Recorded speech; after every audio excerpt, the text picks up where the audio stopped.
Unromantic. सुबह से 4 बार Surabhi Facebook खोल मोनिका की प्रोफाइल चेक कर चुकी थी। क्या शानदार प्री बर्थडे सेलिब्रेशन किया था उसके पति अमन ने। कौन कहेगा उनकी शादी को 10 साल बीत चुके थे। अमन का अंदाज वही था जो उसने उसकी शादी के पहले साल देखा था। कितना हंसमुख जिंदादिल, मोनिका की बेहद फिक्र करने वाला। किसी भी फंक्शन में उसने मोनिका के इर्दगिर्द एक रोमांटिक भंवरे की तरह मंडराते देखा था।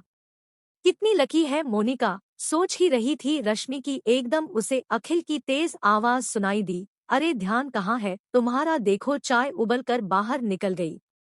उसने हड़बड़ाहट में चाय उतारी, देखा पूरी जल गई थी और उतारने की हड़बड़ाहट में उसके उंगलियां भी। उंगलियों को जलता देखकर अखिल फौरन उसके पास आया, फिर से बर्फ देता हुआ डांटता बोला, सुबह से पता नहीं मोबाइल फोन में क्या करती हो। रश्मि की आंखों में आंसू थे, इसलिए नहीं कि अखिल डांट रहा था बल्कि इसलिए कि कैसा था अखिल। अखिल ने उसे और अपने लिए चाय बना कर दी और अपने काम में लग गया।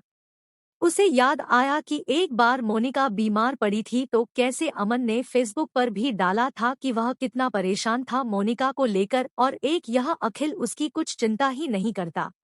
अमन हर मौके पर मोनिका को कुछ ना कुछ गिफ्ट जरूर देता था। उसे याद है कि कैसे पिछले न्यू ईयर पार्टी पर सबके सामने उसने मोनिका को कैसे ताजे गुलाबों का बुके दिया था। और अखिल ने बुके तो क्या, एक गुलाब भी दिया हो तो देगा भी क्यों, है भी तो इतना अनरोमांटिक। सोचते ही रश्मि का मन खराब हो गया। सोच ही रही थी कि मोनिका का फोन आ गया। अमन ने शाम को उसके जन्मदिन के उपलक्ष्य में पार्टी रखी थी। उसे बधाई देकर फोन रख वह छत पर ऊपर कपड़े सुखाने चल पड़ी।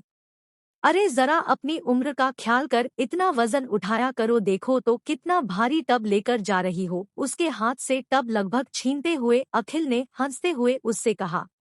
रश्मि का दिल बैठे गया, अभी उम्र ही क्या थी उसकी, मोनिका से तो छोटी ही थी। शाम को उसे और अखिल को फैमिली फंक्शन में जाना था तो वह लोग मोनिका की बर्थडे पार्टी में शामिल नहीं हो सकते थे। यही सोचकर अन्य भाव से वह अपना काम निपटा मोनिका को बधाई देने उसके घर जाने लगी।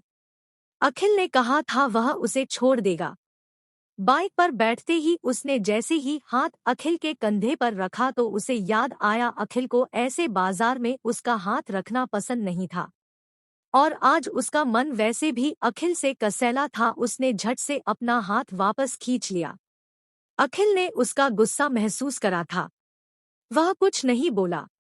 मोनिका के घर की बेल बजाने ही वाली थी, रश्मि की अंदर से कुछ सामान गिरने की आवाज आई और फिर अमन की तेज आवाज ने दोनों को अचंभित कर दिया।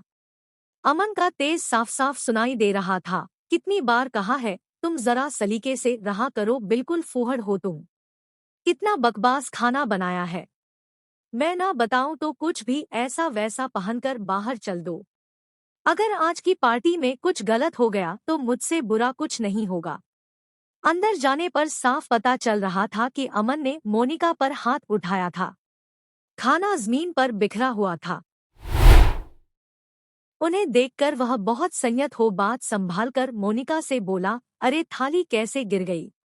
मुझसे क्या पूछती हो, तुम पर सब कपड़े खिलते हैं, जो चाहे पहन लो। मोनिका का उदास चेहरा साफ दिखा रहा था कि वह समझ गई थी कि रश्मि ने सब सुन लिया था।